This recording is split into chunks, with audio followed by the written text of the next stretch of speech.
لبيك اللهم لبيك لبيك لا شريك لك لبيك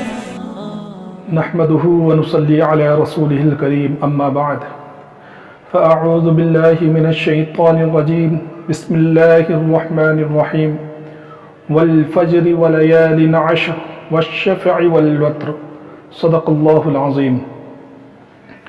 محترم بزرگوں و دوستو، اللہ تعالیٰ کی بے انتہا رحمت اور اس کا احسان عظیم ہے کہ اس نے اپنے بھولے بھٹکے بندوں کو اپنے در پر پلٹنے اور اپنے دربار سے نوازنے کے لیے کچھ اوقات، کچھ دن اور کچھ مہینے مقرر کیے ہیں۔ اللہ تعالیٰ کی مصلحت کے مطابق جس طرح سارے انسان ایک جیسے نہیں ہیں، اللہ رب العزت نے انبیاء کرام کو خصوصی شرف بخشا ہے۔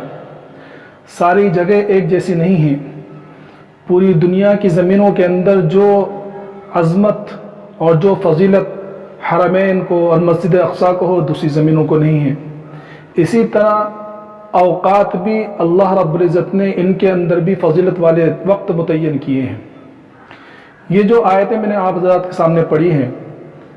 اللہ رب العزت نے ان آیتوں کے اندر جو سورہ فجر کی ابتدائی آیت ہے 10 راتوں کی قسم کھائی ہے۔ مفسرین فرماتے ہیں کہ ان 10 راتوں سے مراد ذی الحجہ کے مہینے کی جو ابتدائی 10 راتیں ہیں وہ مراد ہیں۔ یوں تو اللہ رب العزت کو کسی چیز کی قسم کھانے کی ضرورت نہیں ہے،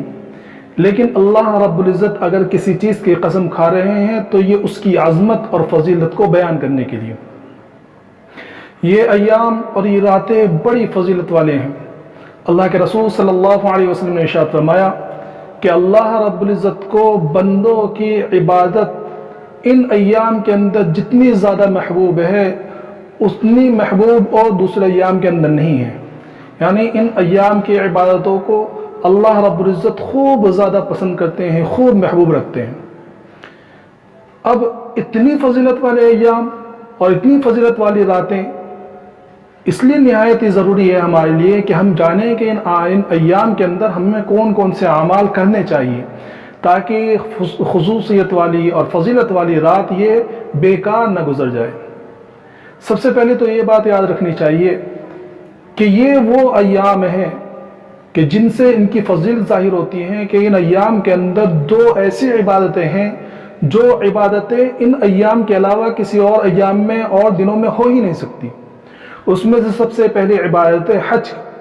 کہ حج وہ عظیم فرض اور وہ عظیم عبادت ہے کہ جو اور ایام میں ہو ہی نہیں سکتا۔ حالانکہ عرفات وہی ہے، جبل رحمت وہی ہے، مینا وہی ہے، مزدلفہ وہی ہے، جمرات وہی ہے، حرم وہی ہے، لیکن اگر کوئی شخص یہ سوچے کہ بھئی ان دنوں میں بہت بھیڑ رہتی ہے، میں کوئی اور مہینے میں جا کر حج کی عبادت کر لوں، تو نہیں ہو سکتی۔ اور اگر ان ایام کے اندر جائے تو وہ حج جیسی عظیم فرض اس کو ادا کرنے کا موقع مل جائے گا۔ اسی طرح دوسری جو عبادت ہے وہ ہے قربانی والی عبادت، کہ اگر کوئی شخص ان 3 دنوں کے علاوہ یعنی 10 ذی الحجہ، 11 ذی الحجہ، 12 ذی الحجہ، ان 3 دنوں کے علاوہ اگر کوئی شخص سوچے کہ میں قربانی والی عبادت ادا کروں، نہیں ہو سکتا۔ کوئی اگر بکرا ذبح کر کے یا جانور ذبح کر کے صدقہ کر دے تو بات الگ ہے، لیکن قربانی کی جو عبادت ہے، جو فضیلت ہے اور جو خصوصیت ہے، وہ ان 3 دنوں میں ہی ادا ہو سکتی ہے اور وہ حاصل ہو سکتی ہے۔ لیکن یہ تو صاحب استطاعت کے لیے ہے، صاحب نصاب کے لیے ہے کہ حج صاحب استطاعت کے لیے ہے، قربانی صاحب نصاب کے لیے ہے، لیکن ان کے علاوہ 3 اور عمل ہماری طرف متوجہ ہوتے ہیں جن کو عام لوگ بھی ادا کر سکتے ہیں۔ یہ نہایت ہی جاننے والی بات ہے۔ تو سب سے پہلا عمل جو ذی الحجہ کا چاند دیکھتے ہی ہماری طرف متوجہ ہوتا ہے اور ہمیں وہ عمل کرنا ہے، وہ یہ ہے کہ اللہ کے رسول صلی اللہ علیہ وسلم نے ارشاد فرمایا کہ جو شخص قربانی کا ارادہ کیے ہوئے ہو اس کو یہ چاہیے کہ وہ ذی الحجہ کا چاند دیکھنے کے بعد اپنی قربانی کے ذبح ہونے تک ناخن اور بالوں کو نہ کاٹیں۔ بظاہر یہ حکم بڑا عجیب نظر آتا ہے کہ ناخن اور بال نہ کاٹیں۔ مفتی تقی صاحب دامت برکاتہم اپنے پیر ڈاکٹر عبدالحی رحمۃ اللہ علیہ کے حوالے سے بات بیان کرتے فرماتے ہیں کہ دیکھو یہ اس وجہ سے ہے کہ یہ وہ ایام ہے جس کے اندر مختلف لوگ اور مختلف علاقوں کے لوگ، مختلف ملکوں کے لوگ حج کی عبادت انجام دے رہے ہوتے ہیں۔ اور حج کے اندر اللہ رب العزت کی رحمت اور اللہ رب العزت کی طرف سے جو خصوصی رحمت ہوتی ہے وہ بے انتہا برستی ہے، عرفات کے میدان میں، مینا میں، مزدلفہ میں، حرمین میں۔ اب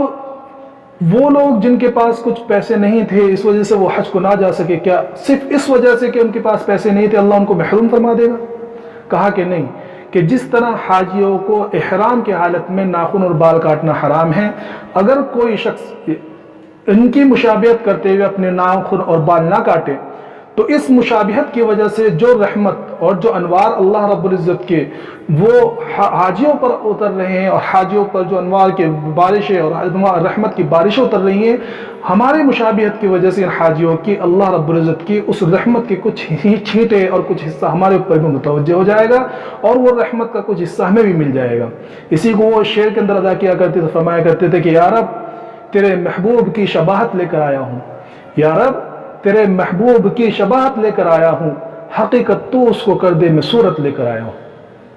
تو سب سے پہلا عمل یہ کرنا ہے کہ ذی الحجہ کے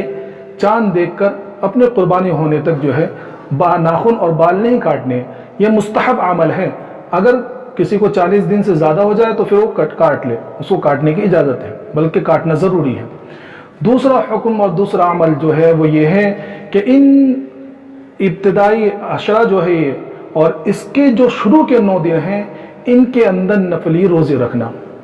یہ بڑی اس کا خصوصی اجر ہے۔ اللہ کے رسول صلی اللہ علیہ وسلم فرمایا ہے کہ ذی الحجہ کے جو ابتدائی 9 ایام ہیں اس میں ایک دن کا روزہ رکھنے کا ثواب سال بھر روزے رکھنے کے برابر ہے، اور جو عرفہ کا دن ہے یعنی 9 ذی الحجہ کا، اس کے بارے میں اللہ کے رسول صلی اللہ علیہ وسلم کا ارشاد مبارک ہے کہ جو شخص 9 ذی الحجہ کا روزہ رکھے، مجھے اللہ کی ذات سے امید ہے کہ اللہ رب العزت اس کے 1 سال کے پچھلے گناہ اور 1 سال کے اگلے گناہ معاف فرما دیں گے۔ اور تیسرا حکم یہ ہے، یہ واجب حکم ہے، اور وہ یہ ہے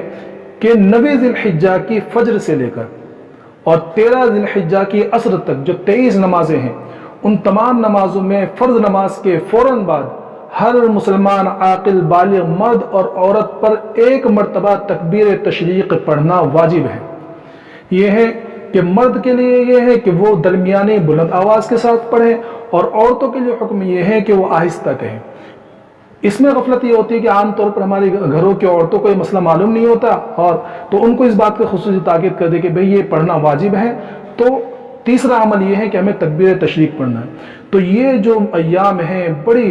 بڑے فضیلت والے، بڑی خصوصیت والے ہیں، اور اللہ کے رسول صلی اللہ علیہ وسلم فرمایا کہ اس ایام کی جو راتیں ہیں، جن 10 راتوں کے اللہ رب العزت نے قسم کھائی ہیں، اللہ کے رسول صلی اللہ علیہ وسلم فرمایا کہ اس میں ان رات میں نفل عبادت کرنا ایسا ہے جیسے شب قدر میں نفل عبادت کرنا۔ کتنے بڑی فضیلت کی بات ہے، اور کتنا اللہ کا کرم ہے کہ اس نے اپنے بندوں کو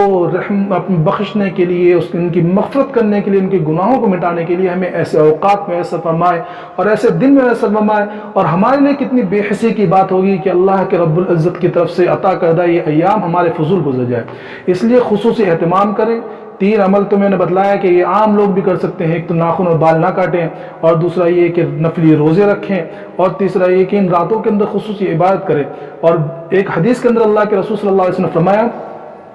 کہ جو شخص 5 راتوں کو جاگ کر گزارے، جاگ کر گزارنے کا مطلب یہ ہے کہ اللہ کی عبادت کرتے ہوئے گزارے، نفل نماز پڑھیں اور جو ہے تلاوت کرے، اللہ کا ذکر کرے، دعائیں مانگے، کہ جو 5 راتوں کو جاگ کر اللہ کی عبادت کرتے ہوئے وہ رات گزار دے اللہ کی عبادت میں، اللہ رب العزت ایسے دن میں اس کے دل کو زندہ رکھیں گے جس دن سارے دل مردہ ہو جائیں گے، یعنی قیامت کے دن۔ اور ان 5 راتوں میں سے 3 راتیں یہ اس مہینے کی ہیں۔ کون کون سی؟ 8 ذی الحجہ جس کو یوم لیلۃ الترویہ کہا جاتا ہے، 9 ذی الحجہ جس کو لیلۃ العرفہ کہا جاتا ہے، اور 10 ذی الحجہ یعنی عید والی رات جس کو لیلۃ النحر کہا جاتا ہے۔ ان 3 راتوں کو خصوصی طور پر عبادت کرے، اللہ سے مانگے، اور عبادت کے اندر، تلاوت کے اندر، ذکر کے اندر اللہ سے دعا مانگتے ہوئے گزارے۔ یہ وہ اعمال ہیں جو ان 10 ایام میں ہم کو کرنا ہے۔ اللہ رب العزت ہم تمام کو ان ایام کی اور ان راتوں کی حفاظت کرنے اور ان کا صحیح طریقے سے حق ادا کرنے کی توفیق عطا فرمائے۔ وآخر دعوانا ان الحمد للہ رب العالمین۔